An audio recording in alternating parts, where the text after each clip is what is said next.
hubungan seks dalam kehamilan ya. Ini kadang-kadang pertanyaan penting tetapi suka malu-malu ditanya sama pasangan suami istri yang istrinya lagi hamil tentunya. Kadang-kadang biasanya kita yang harus ngomong. Ada pertanyaan? Kalau dia udah lihat-lihatan kita udah tahu nih. Kita jelasin. Dia gini jadi sekaligus ya. Tetapi begitu kita jelaskan kelihatan dia lega. Jadi ini merupakan salah satu pertanyaan penting sebenarnya. Pada dasarnya tidak ada halangan untuk melakukan hubungan suami istri pada wanita hamil, kecuali ada hal-hal tertentu. Contohnya, pada trimester pertama. Trimester pertama itu kan kadang-kadang si istri masih mual-mual tuh. Tentunya libidonya turun. Ya kan? Belum lagi, biasanya pasangan suami istri itu masih harap-harap cemas. Kalau orang awam bilangnya hamil muda, belum kuat, gitu-gitu kan. Jadi biasanya secara alam bawah sadarnya, baik si suami maupun si istri, itu dia berpuasa dulu. Padahal nggak apa-apa. Kalau umpamanya ada orang yang nggak kayak gitu, memang dia lagi membutuhkan, boleh, tidak ada masalah.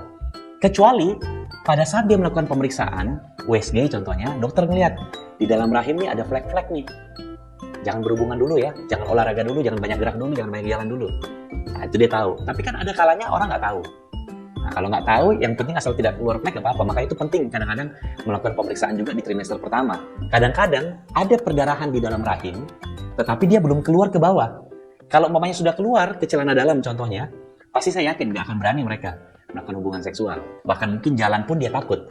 Cuman ada kalanya perdarahan masih di dalam nih. Ada subchorionic bleeding, ada perdarahan di dalam rahim ya. Ya itu yang kadang orang nggak tahu. Kalau itu tidak ada, berhubungan boleh. Karena prinsipnya sebenarnya begini, orang hamil itu bukan orang sakit.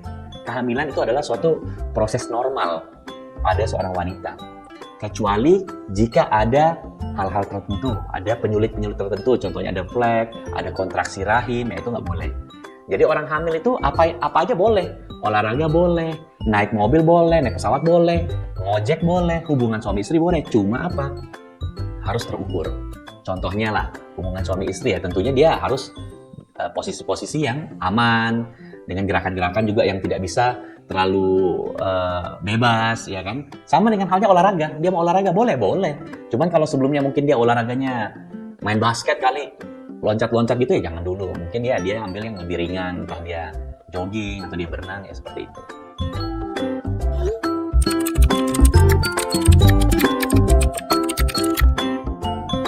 Oh nggak ada.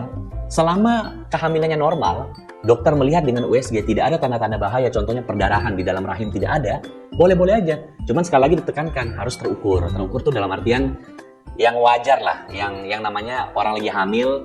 Ini kan hubungan suami istri adalah suatu kebutuhan ya, kebutuhan batinia ya. Itu jangan dilarang justru. Kecuali ada tanda bahaya ya, nggak boleh. Contohnya bleeding atau kontraksi, perutnya kram-kram, kenceng-kenceng ya jangan dulu.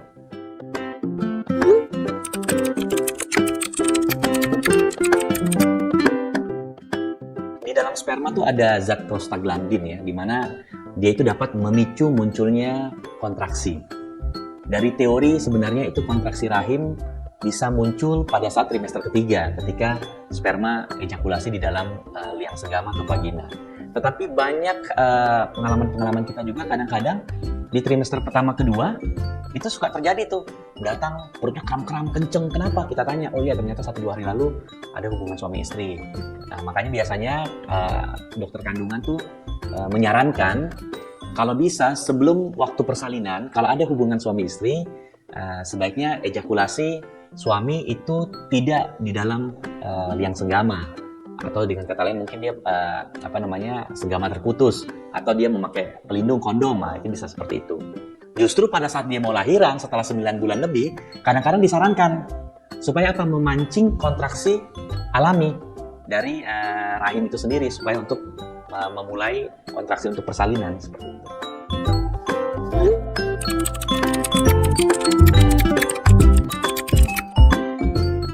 Nggak harus banget, kalau mau aja. Kadang-kadang bukan apa-apa ya. Perempuan itu kondisi yang sangat subjektif ya. Ada kalanya orang sudah hamil gede, suaminya tuh udah pikirannya mikir khawatir anak lahir. Dia kasihan nanti istrinya gimana-gimana. Atau ya kadang-kadang ya ada juga istrinya udah gede banget ya, mungkin suaminya juga sudah tidak terlalu berpikir tentang seks ya. Nah, dia pikir yang penting istri saya sehat, anak saya lahir selamat, istri saya selamat. Jadi dia juga nggak terbawa, maksudnya bangkitan seksualnya itu tidak terlalu seperti biasanya. Si istri juga ada yang kadang-kadang gitu, badannya karena dia ngerasa, aduh badannya tambah gede, menghitam, ini dia juga kadang-kadang kurang pede, ada juga. Jadi itu tidak ada masalah ya. Cuman kalau dia mau melakukan itu, sebaiknya setelah 37 minggu atau 38 minggu usia kehamilan. Karena pada saat 37 minggu atau lebih, itu dikatakan sudah cukup bulan atau aterem. Sehingga kalau mamanya bayi lahir, no problem. Bayi itu sudah bisa hidup dengan normal. Paru-parunya sudah matang, ukurannya mestinya udah cukup.